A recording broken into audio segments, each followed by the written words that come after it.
الحمد للہ وحدہ لا شریک لہ بسم اللہ والصلاة والسلام علی من لا نبی بعد۔ بھائیوں کا حضرت یوسف علیہ السلام کو کنویں میں پھینکنا اور اللہ کی حفاظت۔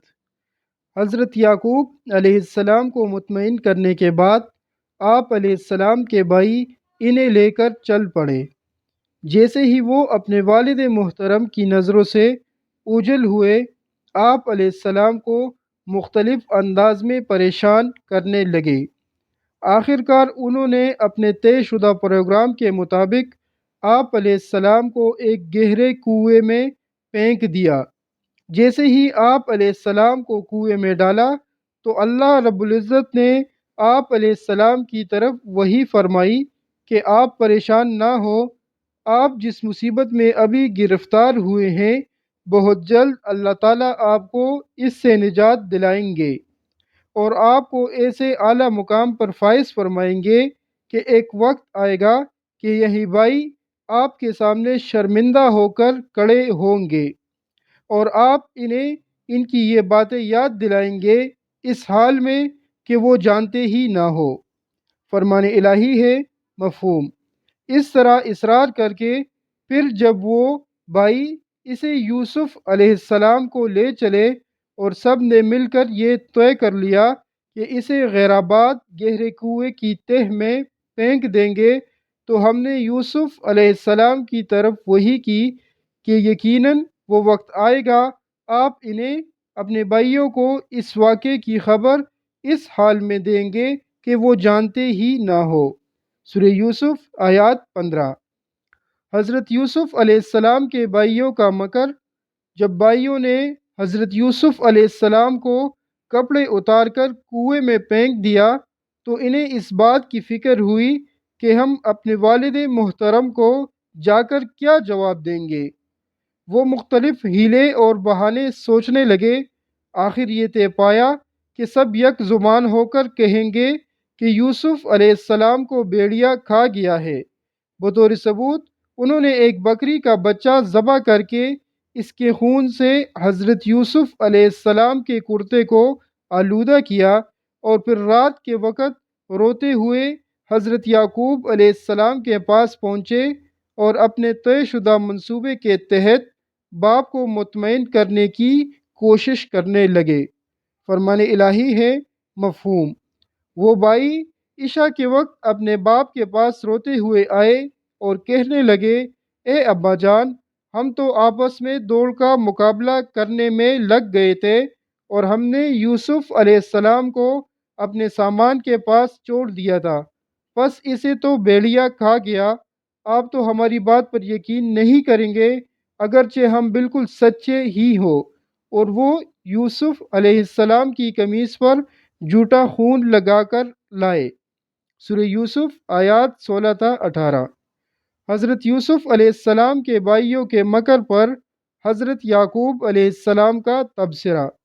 جب حضرت یوسف علیہ السلام کے بھائیوں نے حضرت یعقوب علیہ السلام کو حضرت یوسف علیہ السلام کا خون آلودہ کرتا دکھایا تو آپ علیہ السلام اسے دیکھتے ہی پہچان گئے کہ میرے بیٹوں نے کسی سازش کے تحت یوسف علیہ السلام کو میری نظروں سے اوجھل کر دیا، کیونکہ وہ خون آلود کرتا کہیں سے بھی پٹا ہوا نہیں تھا۔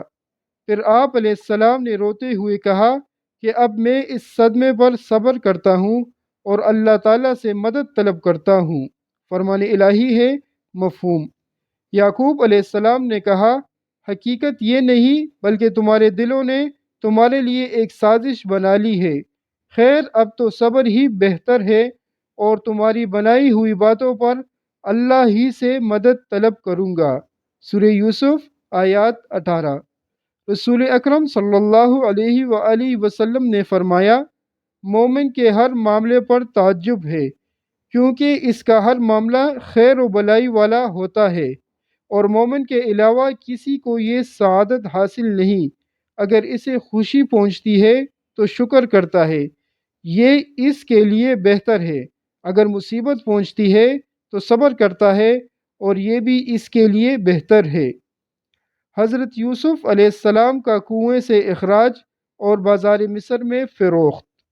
حضرت یوسف علیہ السلام کے سوتیلے بھائی آپ علیہ السلام کو کنویں میں ڈال کر واپس چلے گئے، تو آپ علیہ السلام کنویں کے اندر اللہ تعالیٰ کی مدد اور رحمت کا انتظار کرنے لگے۔ کچھ ہی دیر بعد شام سے مصر جانے والا ایک تجارتی قافلہ وہاں سے گزرا۔ انہوں نے اپنے ایک آدمی کو کنویں سے پانی لانے کے لیے بھیجا۔ جب اس نے اپنا ڈول کنویں میں ڈالا تو حضرت یوسف علیہ السلام اس کے ساتھ لٹک گئے، اور جیسے ہی اس نے کھینچا تو آپ علیہ السلام بھی اس کے ساتھ باہر نکل آئے۔ اس آدمی نے جب آپ علیہ السلام کو دیکھا تو فوراً کہا، ہمارے لیے تو ایک بہت بڑی خوشخبری ہے، یہ تو ایک بہت خوبصورت لڑکا ہے۔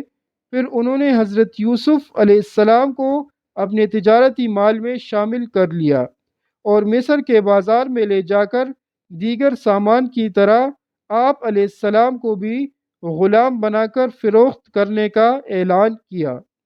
فرمان الہی ہے، مفہوم۔ اور ادھر ایک قافلہ آیا تو انہوں نے اپنا پانی لانے والا بھیجا۔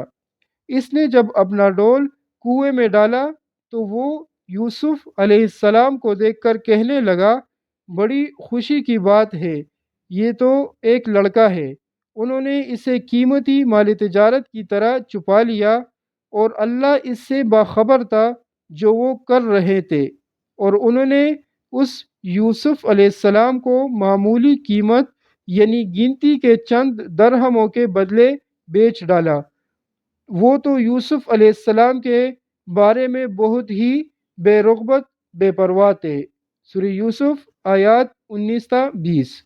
عزیز مصر کا حضرت یوسف علیہ السلام کو خریدنا۔